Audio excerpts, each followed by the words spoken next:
आकाशवाणी भोपाल से प्रस्तुत हैं प्रादेशिक समाचार।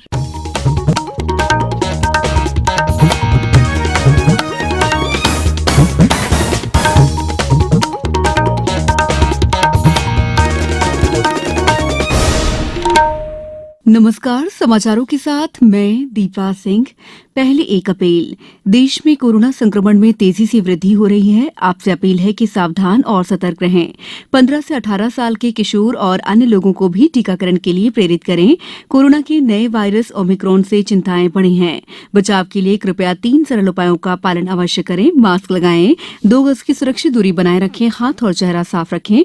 कोविड संबंधी किसी भी जानकारी और मार्गदर्शन के लिए राष्ट्रीय हेल्पलाइन नंबर 01123978046 और 1075 पर संपर्क करें। सबसे पहले मुख्य समाचार। प्रधानमंत्री ने कहा, कोविड के खिलाफ कड़ी मेहनत ही एकमात्र रास्ता है और जीत ही एकमात्र विकल्प है। प्रदेश में कोरोना संक्रमितों की संख्या 4000 के पार। कई जिलों में मकर संक्रांति मेलों पर लगी रोक। पूरा प्रदेश इन दिनों शीतलहर के चपेट में। भोपाल सहित 22 से ज्यादा शहरों में पारा 10 डिग्री के नीचे दर्ज किया गया। और दक्षिण अफ्रीका के साथ तीसरे और अंतिम क्रिकेट टेस्ट मैच में फैसला होना तय। ऋषभ पंत ने विपरीत परिस्थितियों में लगाया शतक। अब समाचार विस्तार से। प्रधानमंत्री नरेंद्र मोदी ने आज विश्वास जताया है कि भारत निश्चित रूप से सभी के प्रयासों से कोविड के खिलाफ विजयी होगा।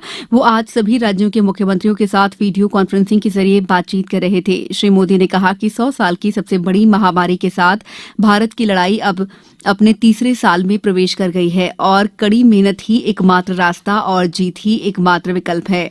उन्होंने लोगों से सतर्क और सावधान रहने को कहा। श्री मोदी ने कहा कि मेड इन इंडिया के टीके पूरी दुनिया में अपनी श्रेष्ठता साबित कर रहे हैं। उन्होंने कहा कि यह सभी के लिए गर्व की बात है कि आज भारत ने लगभग 92% वयस्क आबादी को पहली खुराक दी है। दूसरी खुराक का कवरेज भी 70% के करीब पहुंच गया है।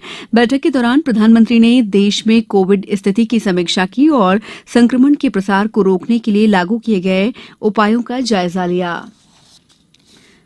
प्रदेश में बीते 24 घंटों में कोरोना के 4000 से अधिक नए मामले सामने आए हैं और 6 लोगों की मौत हुई है। सागर में एक स्कूल के 11 बच्चे संक्रमित पाए गए हैं, जबकि भोपाल में चिकित्सा शिक्षा मंत्री विश्वास सारंग की कोरोना जांच रिपोर्ट पॉजिटिव आई है। नए मामलों में इंदौर में 1104, भोपाल में 863, ग्वालियर में 635, जबलपुर में 277 और सागर के 133 मामले शामिल हैं। गृह मंत्री डॉक्टर नरोत्तम मिश्रा ने कहा है कि पिछले 24 घंटों में प्रदेश में 80 पुलिसकर्मी संक्रमित हुए हैं। अब तक 227 पुलिस के जवान संक्रमित हो चुके हैं। जेल में कैदियों से परिजनों की मुलाकात पर 31 मार्च तक रोक लगाई गई है। कॉल के जरिए बात कर सकेंगे। उधर पन्ना जिले में कोरोना संक्रमण को ध्यान में रखते हुए मकर संक्रांति के पर्व पर सारंग मंदिर और बृहस्पति कुंड सहित अन्य स्थानों पर मेला आयोजित करने पर प्रतिबंध लगाया गया है। रायसेन जिले के भोजपुर, बाड़ी, बरेली और उदयपुरा सहित अन्य क्षेत्रों में भी मकर संक्रांति पर्व पर मेलों का आयोजन नहीं किया जाएगा। इंदौर स्मार्ट सिटी डेवलपमेंट ने विद्यार्थियों को रोजगार उपलब्ध कराने के लिए मेडिकैप्स विश्वविद्यालय के साथ एक एमओयू पर हस्ताक्षर किए हैं। एमओयू के माध्यम से स्टूडेंट्स को Indore smart seed incubation centre पर अपने स्टार्टअप प्रोग्राम को शुरू करने के लिए मौका मिलेगा। गौरतलब है कि इंदौर स्मार्ट सिटी डेवलपमेंट ने 4 अलग अलग यूनिवर्सिटी के साथ एमओयू साइन किया है। इसके माध्यम से छात्रों को रिसर्च के साथ ही अपनी क्रिएटिविटी को दिखाने का भी मौका मिल रहा है। अब समय है आजादी के अमृत महोत्सव पर समाचार एकांश की क्विज प्रतियोगिता में कल पूछे गए प्रश्न के विजेता का नाम बताने का। कल हमने पूछा था, रामगढ़ की रानी के नाम से मशहूर स्वतंत्रता संग्राम सेनानी का वास्तविक नाम क्या था? इसका सही उत्तर है रानी अवंतीबाई। सही उत्तर देने वाले श्रोताओं में से भाग्यशाली विजेता हैं बालाघाट जिले की शीतल पटले। शीतल पटले ने अपनी प्रतिक्रिया में प्रादेशिक समाचार एकांश की क्विज प्रतियोगिता को एक सराहनीय पहल बताया। मेरा नाम शीतल पटले, पिताश्री चांद सिंह पटले, कक्षा BSc फाइनल ईयर की छात्रा हूँ। मैं मध्य प्रदेश के बालाघाट जिले के छोटे से गांव नारवांज पार पोस्ट बुदबुदा की निवासी हूँ। मैं आकाशवाणी की नियमित श्रोता हूँ। अमृत महोत्सव के अंतर्गत होने वाली प्रश्नोत्तरी प्रतियोगिता में मेरा चयन हुआ है, जिसके लिए मैं बहुत प्रसन्न हूँ और अपने आप में गर्वान्वित महसूस करती हूँ और इस क्विज का स्वागत करती हूँ। धन्यवाद। समाचारों में वक्त है ब्रेक का। कोविड-19 से बचाव और सुरक्षित रहने के 3 उपाय। मास्क लगाएं, 2 गज दूरी है जरूरी, सुरक्षित दूरी रखें, हाथ और मुंह साफ रखें।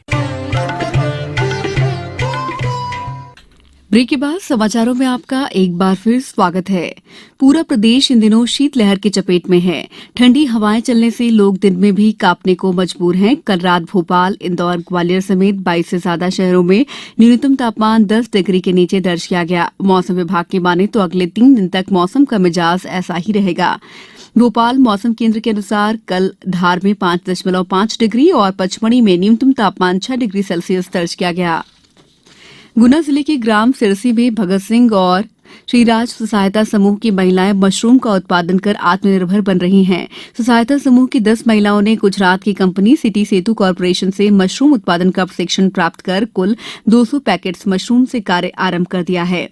समूह की महिलाओं ने बताया कि मशरूम को बेचने के लिए वो सील मशीन के सहारे 200 ग्राम के पैकेट्स बनाकर फिलहाल गुना के बाजार में विक्रय कर रही हैं। आम लोगों को 200 ग्राम मशरूम केवल 30 रुपए में उपलब्ध है।